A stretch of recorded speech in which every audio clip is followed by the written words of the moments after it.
Good evening. The topic of my presentation is Globalization, Multilingualism and Multiculturalism in Mozambique.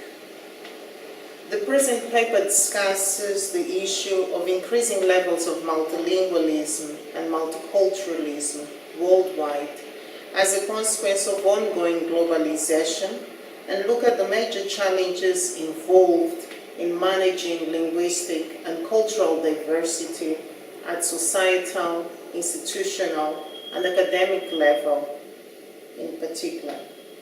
The paper has as its major focus the Mozambican context, and drawing on current research in the country and internationally on the language question, it discusses the various existing challenges and opportunities for devising an inclusive and democratic language and language education policy. As a background to the present study, it's worth mentioning that switching between two or more languages is part of the daily language practices of the average Mozambican, considering that the majority speak an L1, usually Mozambican Bantu language, in the home domain, and L2, the country's official language, which is Portuguese, used mostly as the country's lingua franca, and also for all formal and public administration domains, and in a few instances, they also speak a foreign language, which in most cases will likely be English. High levels of linguistic and cultural diversity and bi- or multilingualism characterize Mozambique, a country which as a result of the colonization process and similarly to other countries in the region, has adopted the ex-colonial language Portuguese as the unofficial language at the time of its independence in 1975. The adoption of the former colonial language as official language has been common practice in many independent countries in Africa. Among the reasons that appear to be behind the choice of the ex-colonizers' language at the expense of the local African languages is the fact that the newly independent countries did not really have any other alternative. It should be said that in many countries, most of the African languages either did not have a written form or decisions had to be made concerning the language to select from amidst the mosaic of languages. For Ruiz, a large part of the work in the field of language planning has in fact been inspired by the preponderance of problem-oriented language planning approaches, which seem to establish a link between language and language diversity with social problems, and therefore multilingualism being perceived as ultimately leading to a lack of social cohesiveness, with everyone speaking their own language, political and social consensus being impossible. In fact, for Tonop, it's widely argued that promotion of various languages impairs national cohesion, increasing the risk of the emergence of conflicts between communities. Still in relation to the adoption of the ex-colonial language at the expense of the Mozambican Bantu languages, Ganyao admitted that although spoken by a very small percentage of Mozambicans at the time of independence, Portuguese was certainly a politically neutral language which would serve well the purposes of nation building and surely a better option than any other national language for avoiding conflicts. The Portuguese language in Mozambique is no longer seen as the ex-colonial language though, but a Mozambican language in its own right. It certainly differs from the Portuguese of Portugal or the Portuguese of Brazil in many respects, and particularly at the lexical and phonological level. It's quite common nowadays to hear and read about the nativization of the Portuguese language in Mozambique, which according to Firmino comprises not only linguistic dimension, as new usages are being developed, but also a symbolic dimension characterized by the emergence of new social attitudes and ideologies. Gonçalves points out that Mozambican Portuguese is characterized by the coining of new words, as well as extensive borrowings, not only from the Bantu languages, but also from English. Although it still draws on the European Portuguese, new semantic values and syntactic properties have surely developed.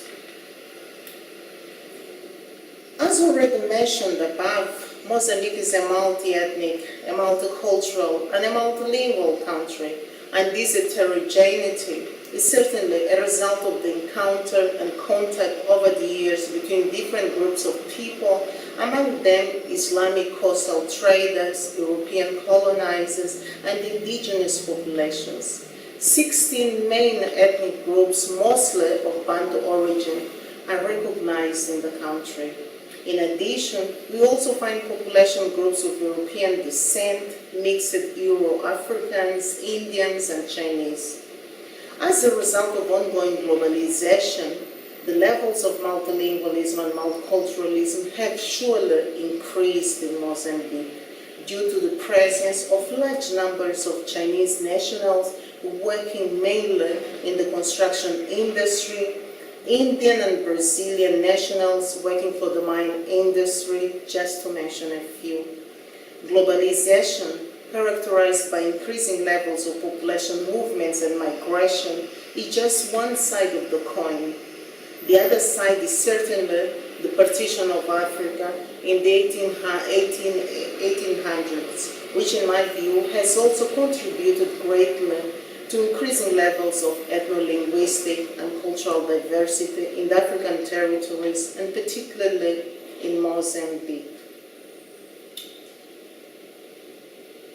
What is the status of the national languages, the Mozambican national languages?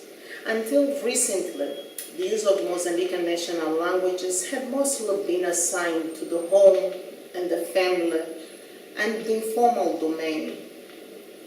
In addition, some of the Mozambican languages have also been used in radio broadcasting, particularly for news and also for religious purposes.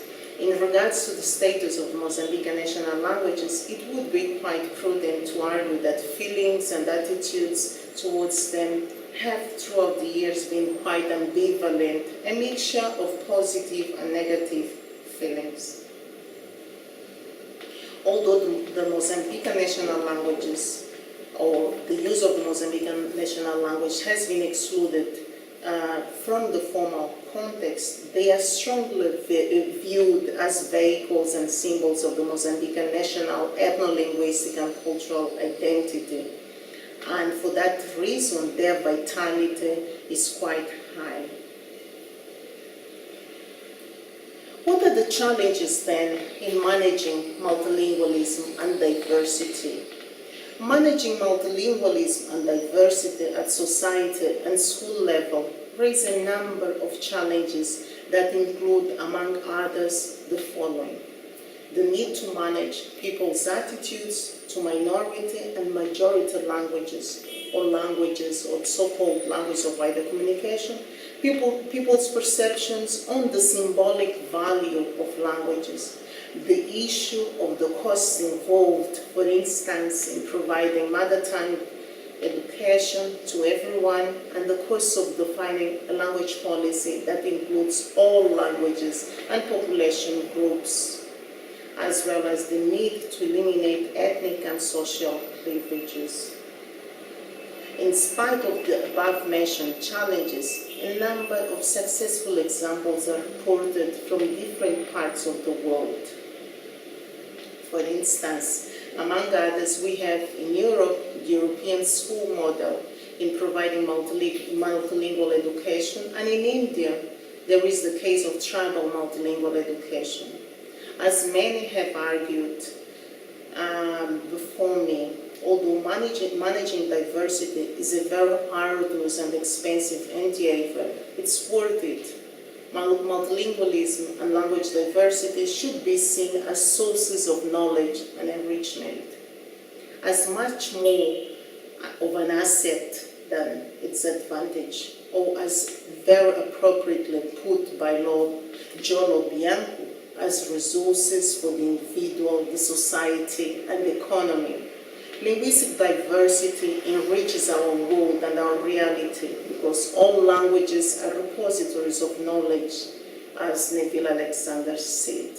And some of the endangered languages constitute the only possibility of access to valuable indigenous knowledge that reaches far back into the history of human species.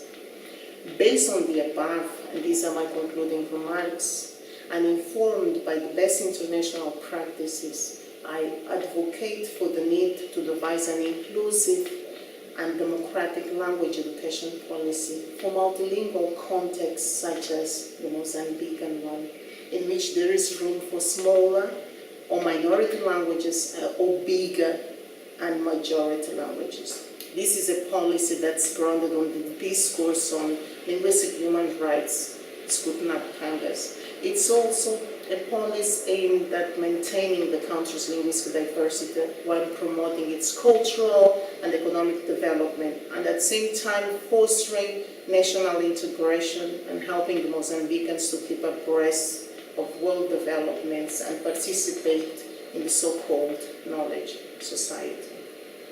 Thank you very much.